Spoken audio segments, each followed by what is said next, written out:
Hey, it's Leo for Actualized.org, and I'm outside today. It's a beautiful day in Las Vegas, and today I wanted to talk to you about life coaching. And really, I've been, that I'm a life coach, and I work with people on self-development issues. And one of the things that is curious for me as I was going through coaching training, I did about 200 to 300 hours of coaching training through IPEC and just my own study, and that's on top of all the self-development stuff that I study. So I've been doing that, and then I did about another 90 to 100 hours now of one-on-one live coaching with friends and various colleagues and clients. And so, as I was doing that, it was curious to me as I was going through that whole process as to, whether coaching even works, because I was skeptical when I first started. What is this coaching stuff? Does it really work? Can it really help you? Can talking with somebody really help? And this whole idea of just asking questions, because one of the distinctions between being a coach or working with a coach and working with, let's say, a therapist or a consultant or a mentor, is that the coach really takes a different approach to how he helps you get results. So the way coaching is supposed to work is that coaches are not supposed to give you advice. Coaches are supposed to just ask you questions. And so at first this idea seems a little bit fishy, especially to a skeptic like myself. I started thinking there's so much value in getting specific advice. If you go and you talk to a consultant or a mentor, the consultant or mentor will tell you exactly what you need to do to get some part of your life handled or to get some sort of success in some area or domain that you want to get it in. So if, let's say, you want to start a business and you're looking for some help with that, well, you can go to a business consultant that will tell you how to get your finances set up, how to get your corporation set up, and all this other stuff, how to be successful specifically in your type of niche if you find that kind of consultant. So there, a consultant can be great. Also, a mentor is usually someone who's gone through the same kind of stuff that you've gone through. So he has a lot of experience, and learning from that experience makes a lot of sense, right? If someone has experience, has been successful in some part of their life, then modeling that person or getting direct advice from them would seem like it would be very useful. And all that is true, from what I found, that can be really good. And then with therapy, therapy is more about working with dysfunctional people or people that have more serious mental issues, whereas coaching is more about taking someone who's already functional and taking them to an optimal level.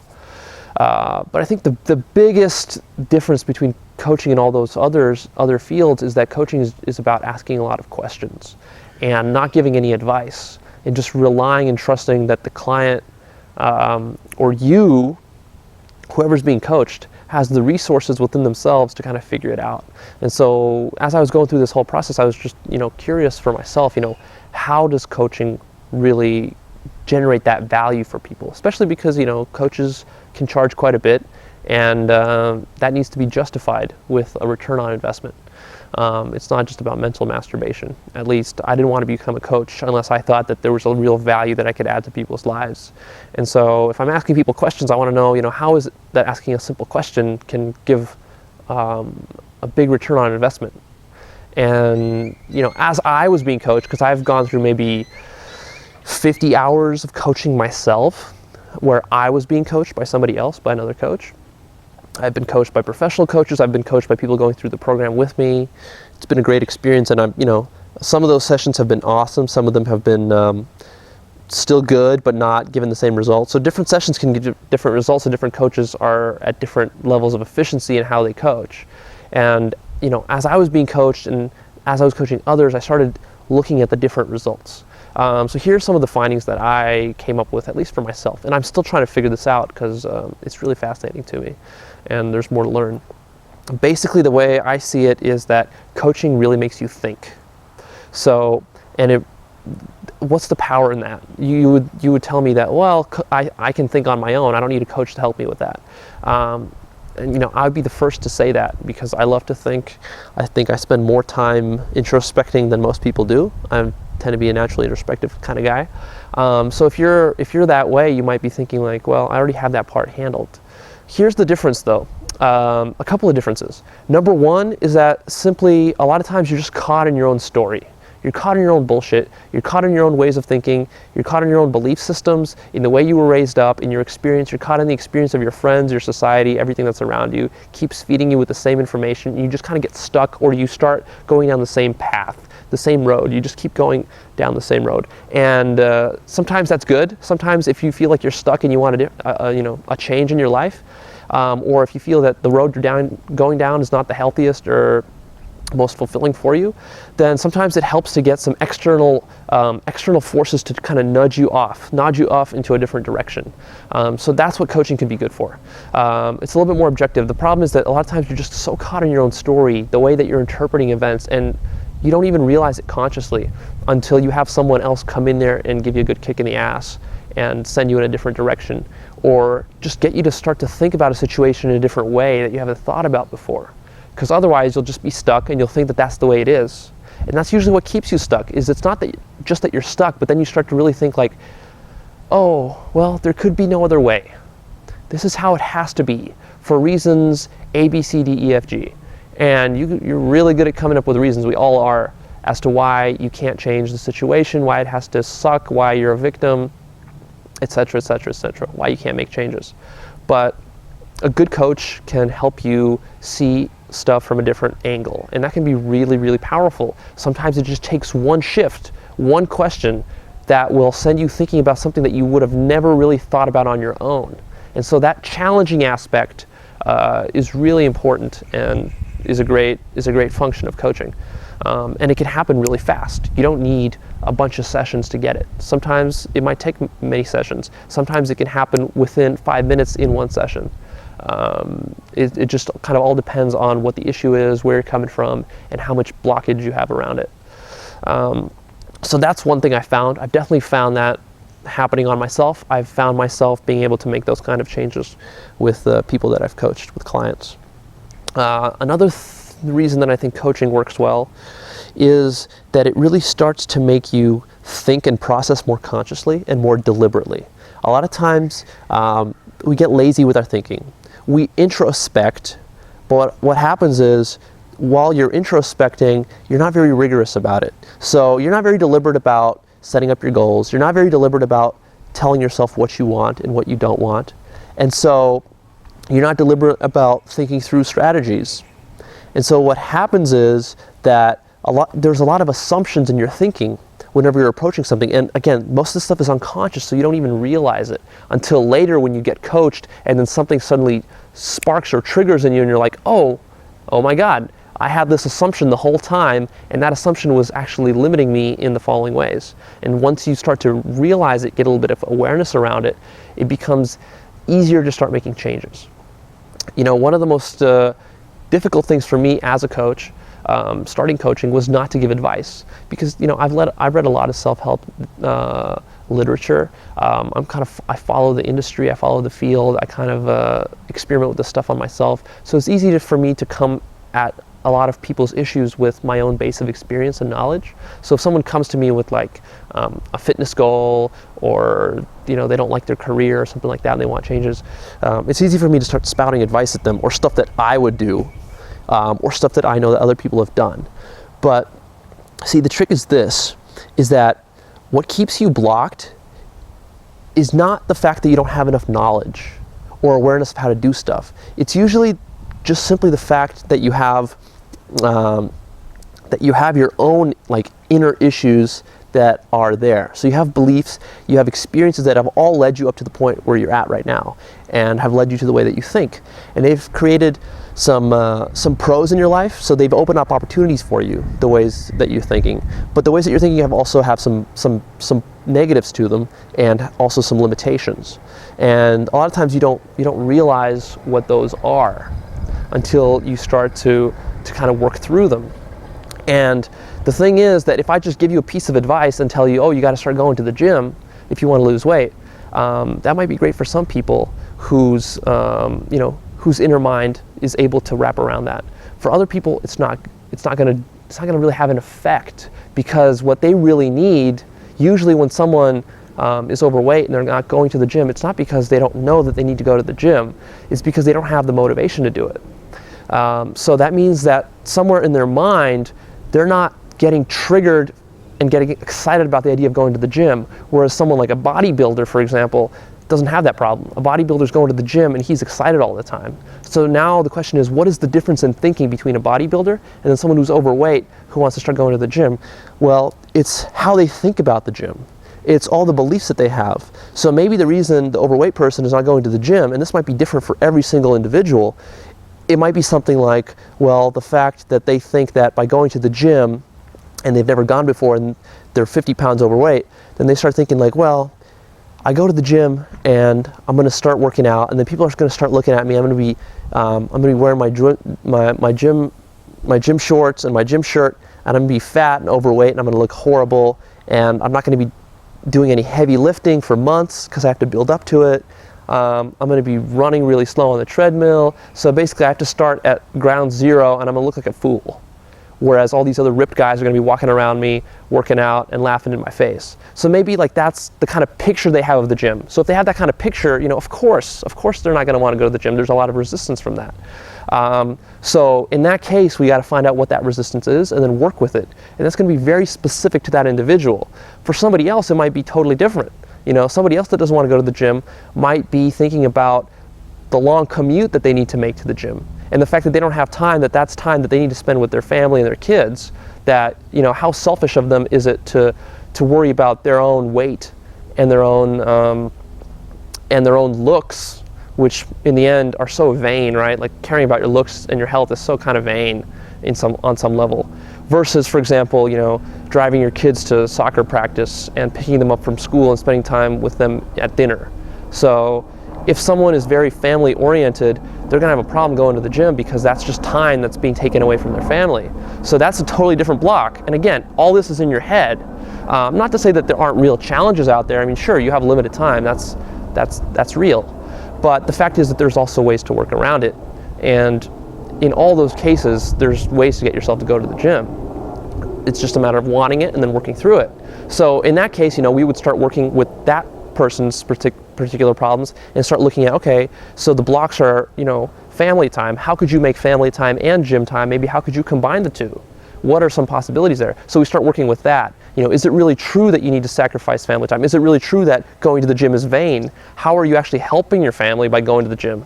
Maybe if you go to the gym and you get fit and you lose 50 pounds, you stop being a fat ass and stop being lazy and lethargic and sleepy, maybe you'll have more energy with the kids. Your kids will have more fun with you. You'll be more engaged and you'll actually gain more than you lose. So it'll be a win-win.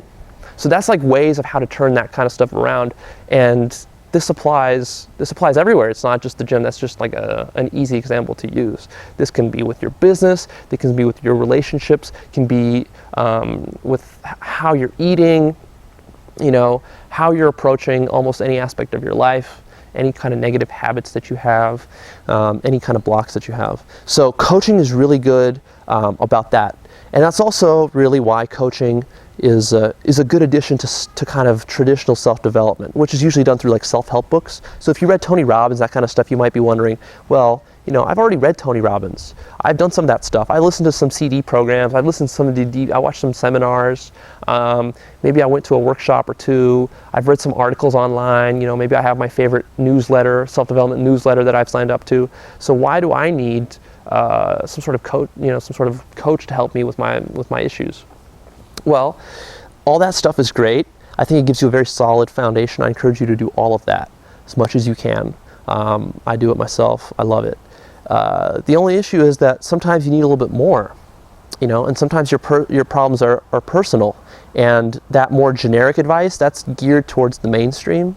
So, you know, if Tony Robbins is giving you some weight loss advice, it just might be, you know, something that will apply to everybody, but it might not address your specific little quirk or hang up, and it's not going to really deal with your specific inner game. It might give you some general inner game advice, but not very specific inner game advice.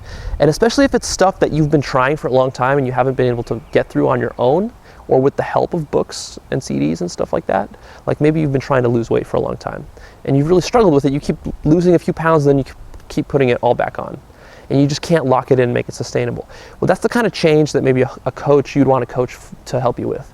Because you've already done the studying, but it's still not enough. You're still not really motivated and engaged to do what you want to do. You're having trouble locking it in. So there's some sort of block that you have. And you can either try to figure it out on your own, or you can help figure it out with the help of a coach, save yourself some time and some struggle. In the long run, it might be a really good investment for you. So that's another way that coaching is great, is that it really deals with your specific inner game. It's very tailored to every individual client, like few other products or services can be. Let me think. What other coaching benefits are there? Generally, I think that when I'm coaching somebody, I always have a tendency to give a little bit of advice or to ask leading questions. So questions that start to get the person thinking along the lines that I want them thinking along. And that's easy for me to do, and it's very tempting because, like I said, I do have that background of self-development. So I tend to know generally, what direction someone needs to go in if they want to improve their relationship, or they want to see more success in business, or that kind of stuff. But I actually find that the most powerful way to help people is to ask them questions that make them pause. So, and I actually look for this in my coaching sessions now, because I'm always evaluating the questions that I'm asking. Some of my questions are kind of boilerplate, but some of the best questions is like when I ask something of a client, and that client has to pause, and then you hear a silence on the phone on the other end, and they're just like, they're just pondering it, and maybe they struggle to answer it. Or maybe what they say is they say something like, oh, I don't know. I don't have the answer to that. And then I'll ask something like, oh, really? Well, why is it so hard for you to answer that? And then if they really start to think about it, they start to think down directions they never thought down before. Because usually when you're thinking, your mind can only focus on one thing at a time. And you start to go down this branching tree. So you're thinking, and then you have a few choices. So you go down one choice, then you choose another choice, another choice, another choice, another choice. So there's a lot of the tree that gets left unexplored of decisions and thought patterns, which can lead you to totally different conclusions and in totally different directions. So when I get a client going down a branch that he or she has never gone down before, and to really get the gears turning in the head, you can almost feel it. And I mean, I'm just coaching over the phone, so I don't even see the client, but I can feel it in my body when they start, the cogs start turning. So they're going out of kind of automatic mode, and they're getting really conscious and aware and kind of deliberate about what they're planning. So maybe it's something like asking them what they really want out of their relationship. And maybe, they haven't really thought about it, and just forcing them to start defining what they really want out of their relationship. And when you start doing that, they start really thinking and start coming up with answers that lead to results and lead to revelations and breakthroughs. Sometimes they might give a laundry list of answers, and then one of those will seize on one of those, and it's like, oh, what about this? And it's like, oh yeah, that's actually a huge factor of the whole equation that I've never even considered before. It never stood out to me before until a coach has kind of highlighted it and brought it forward. So that's kind of how coaching can help without needing to give specific advice. Because a lot of times, at least I kind of tend to think this way, when people told me that like coaching just assumes that you have all the answers within yourself, I'm like, well, bullshit on that. It's good to have external knowledge, it's good to have feedback and advice. But I see that coaching now is a bigger piece of it's just one piece of the larger puzzle of your life. So it's definitely not a cure-all by any means. And you should use other things in addition to it.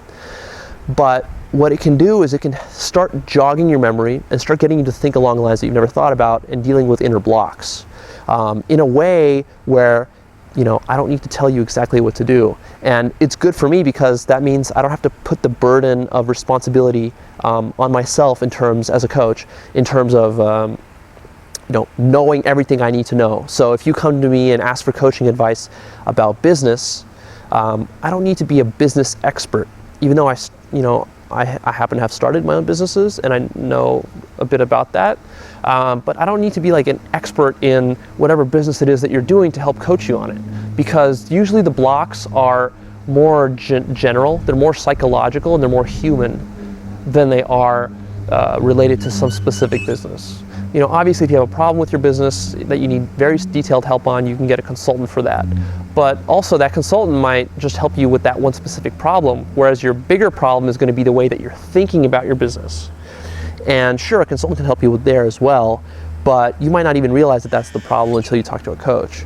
And so it's good for a coach to not have to have that kind of level of specialization where we have to know your business. We have to know, you know, I know stuff about fitness and weight loss and nutrition, but you know, I'm not a nutritionist.